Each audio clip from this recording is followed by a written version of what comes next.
The Halifax explosion killed more people than any man-made blast before the atomic bomb. 2,000 souls vanished in 1/7 of a second. Halifax Harbor froze to a sheet of gray glass that December morning. Smokestacks coughed black plumes into the cold Atlantic air. Tugboats nudged cargo vessels through the narrow channel like patient cattle. The French cargo ship Mont Blanc entered the harbor at 7:30 a.m. She carried 925 tons of high explosives in her belly. Picric acid, TNT, gun cotton, and benzol filled every compartment. Benzol drums were stacked on deck like rusted barrels of death. Not a single red warning flag flew from her mast. Maritime law demanded explosive cargo be marked with a red pennant. The Mont Blanc's captain chose secrecy instead. The harbor pilot who boarded her was told nothing. He guided a floating bomb without ever knowing what he steered. Francis Mackey was one of the most experienced pilots in Halifax. He knew every shoal and current in the Narrows by heart. But the one thing that mattered most was kept from him. A Norwegian relief ship called the Emo steamed out from the opposite direction. She carried medical supplies bound for war-torn Belgium. The two ships spotted each other through the morning haze. They exchanged whistles, signaling opposite passing maneuvers. But the Emo misjudged the Mont Blanc's course. She cut across the French ship's bow at 20 knots. Steel shrieked against steel in the frigid water. Benzol drums toppled and split open on the deck. Benzol vapor filled the hull like a gas chamber. The liquid fire spread across the deck faster than a man could run. The Mont Blanc's crew abandoned ship within 3 terrified minutes. They launched 2 lifeboats into the freezing water. They rowed toward the Dartmouth shore screaming warnings in French. Sailors waved their arms and pointed at the burning hulk. No one on the Halifax side understood a single word. Witnesses on shore thought the sailors had simply gone mad. The burning ship drifted toward Pier 6 like a funeral barge. Flames climbed 50 feet above her deck. A black column of smoke drew every eye on shore. Children pressed their noses against schoolhouse windows. Factory workers stepped outside to watch the spectacle. Tugboat crews lined their decks to see the burning ship. They did not know what burned. 1,000 people gathered along the waterfront. Mothers held babies up to see the pretty fire. Vincent Coleman sat at his telegraph desk in the Richmond rail yard. He saw the drifting ship through his window. He knew what cargo the Mont Blanc carried. His hands found the telegraph key. A passenger train from St. John was due in 3 minutes. Coleman tapped out his final message with steady fingers. Hold up the train. Ammunition ship afire. Making for Pier 6. Goodbye. The train stopped 2 miles from the blast zone.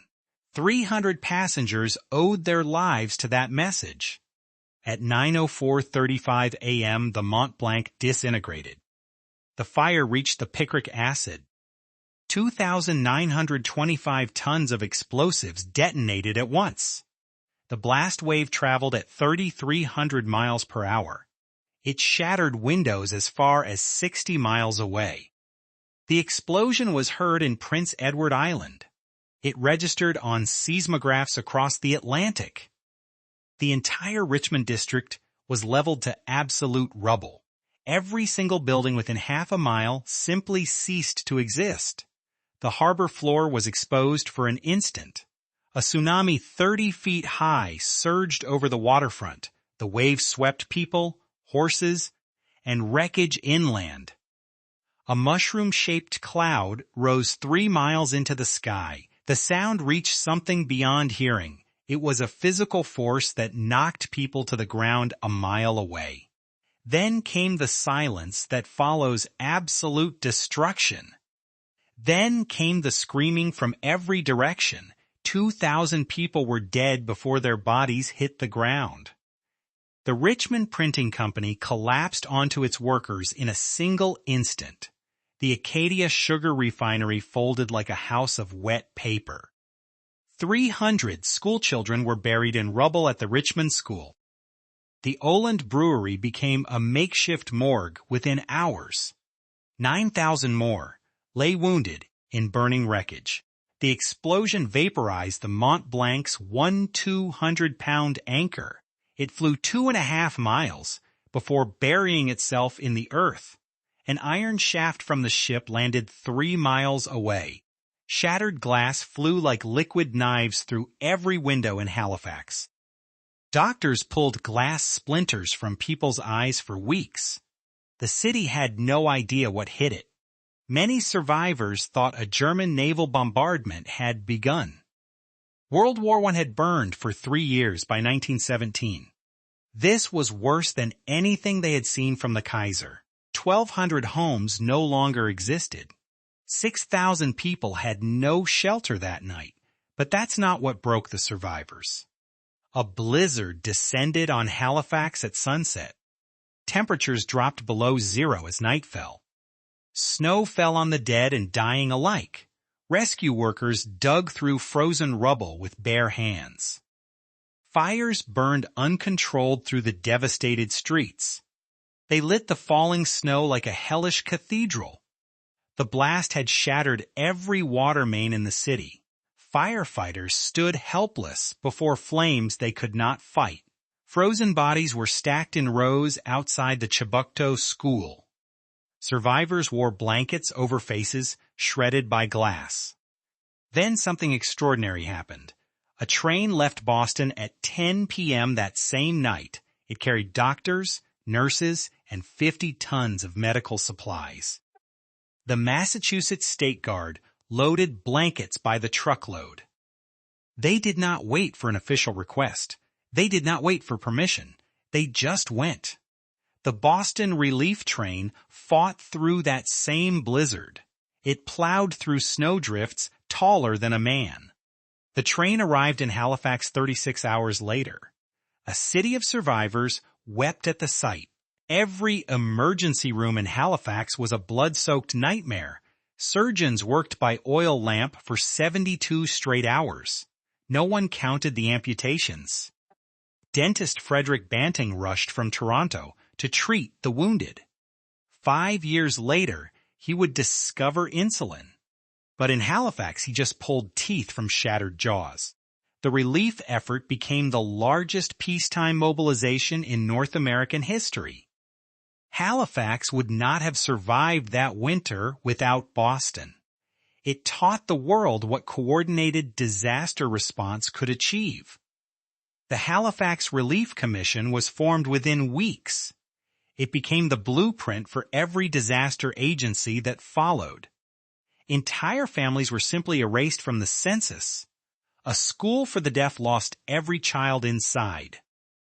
200 residents of the mixed settlement at Turtle Grove were obliterated. The explosion unearthed something deeper than foundations. The blast split the earth itself at the harbor's edge. You can walk those scars today. The Halifax explosion changed how the world understands disaster. It proved that mercy can outrun catastrophe.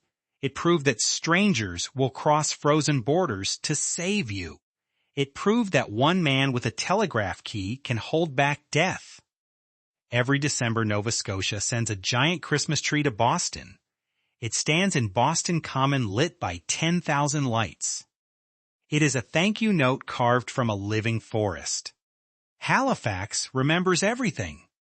The anchor that flew 2.5 miles still marks its landing place.